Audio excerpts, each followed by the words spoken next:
Good day, everyone. Today we'll be discussing the levels of genetics.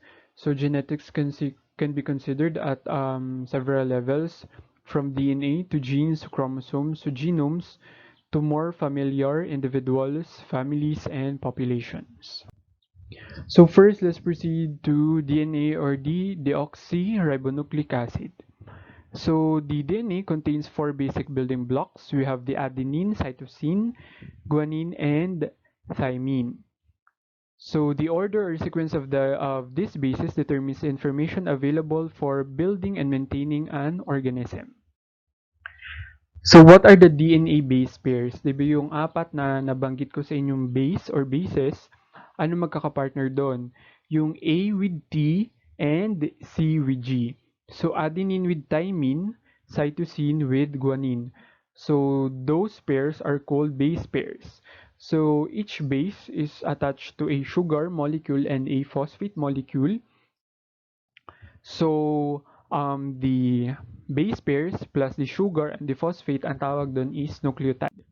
So yung nucleotide join together to form two nucleotide strands. So di ba nga ang DNA daw has a unique double helix shape like a twisted ladder. So yung each DNA molecule contains many different genes. Ano yung gene? It is a sequence of nucleotides that provides a chemical setup of instructions for making a specific protein. So DNA can replicate and make copies of itself. So genes is the units of hereditary. So it tells how to manufacture certain proteins. Genes are also a sequence of nucleotides that provides a chemical set of instructions for again making a specific protein. So the segments of DNA that codes for cell synthesis of a specific protein. So let's proceed to genes, chromosomes, and genomes. So human genome has about 22,000 protein encoding genes. So variation ng genes or variants of a gene, anong tawag doon? It is called alleles. So once na may mga changes dun sa DNA sequences, nag-a-arise yun, anong tawag doon? Mutation. So some mutation can cause disease and others provide variation. So parts of the DNA sequence can vary among individuals but does not change a person's appearance or health. So yung mga variants in the sequence, ang tawag doon is polymorphism. So in living cells, DNA is found within a large structure known as chromosomes. So each cell of human body, except the sex cells, contains 46 chromosomes. So sex cells have half of the number of chromosomes. So 46 chromosomes, yun ay diploid number. So 23 galing kay mother, 23 galing kay father. So a total of 23 pairs ang chromosomes.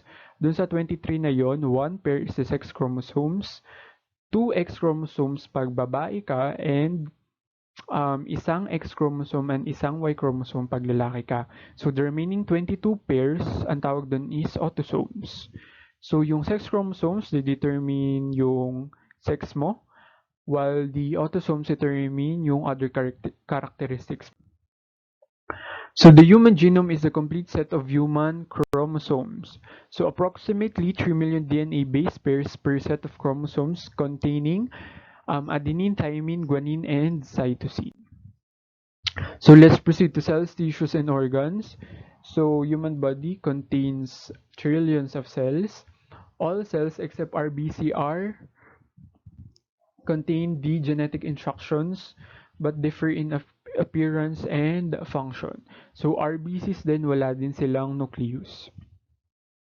So differentiated cells, nagpo-form sila ng tissues, tapos yung mga tissues na yun, they interact with each other to form organs, tapos yung mga organs, magiging organ system once na pare-pare sila ng function sa ating katawan. So first we have the chemical level, the atom, tapos magiging molecules, tapos magiging cell or the cellular level, tapos magiging tissues yun.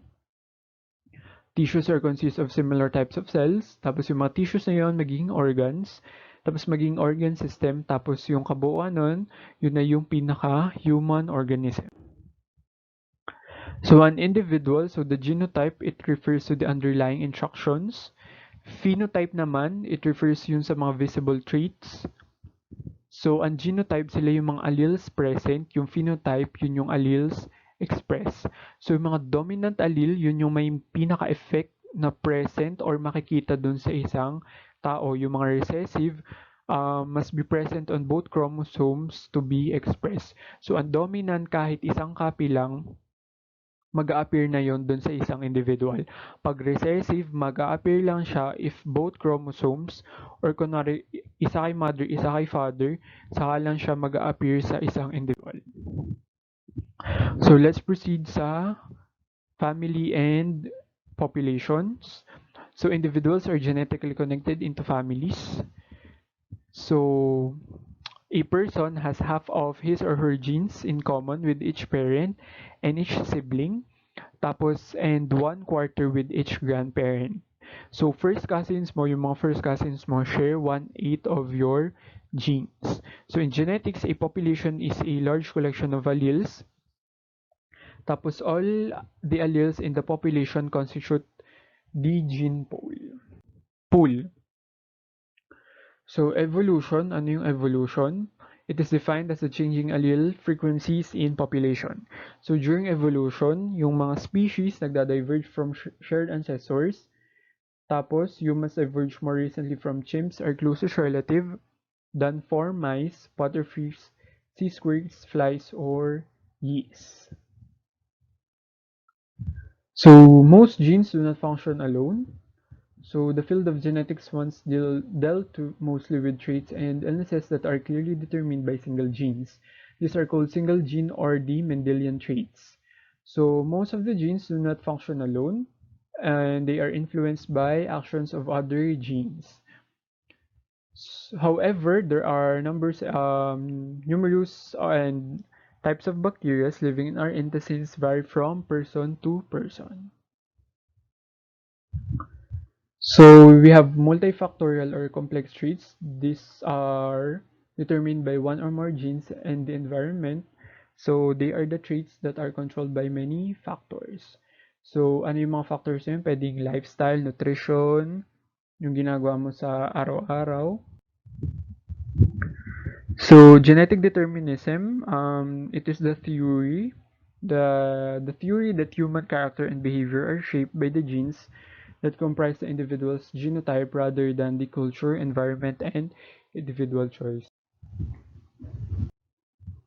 So here are the basic vocabulary of genetics. Pag sinabing allele, they are the alternate form of a gene variant. Autosomes, chromosomes that does not include the sex chromosomes. Chromosomes, it is a structure consisting of DNA and protein. Dominant, it is an allele that exerts an effect when present in just one copy.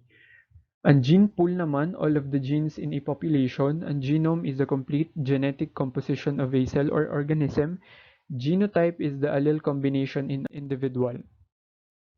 Karyotype is the size order display of chromosomes. Mendelian trait, a trait completely determined by a single gene. Multifactorial trait, trait determined by one or more genes. It is also known as the complex trait. Mutation, a change in a gene. Pedigree, yung diagram used to follow inheritance of a trait in a family. Phenotype, yun yung mga observable expressions of the allele. Polymorphism, a site in a genome that varies in 1% or more of a population. Pag recessive naman, an allele that exerts an effect only when present in 2 copies. So RNA, ribonucleic acid, the molecule that enables a cell to synthesize protein using the information in DNA sequences. Ang sex chromosomes, they carries the genes whose presence or absence determines the sex.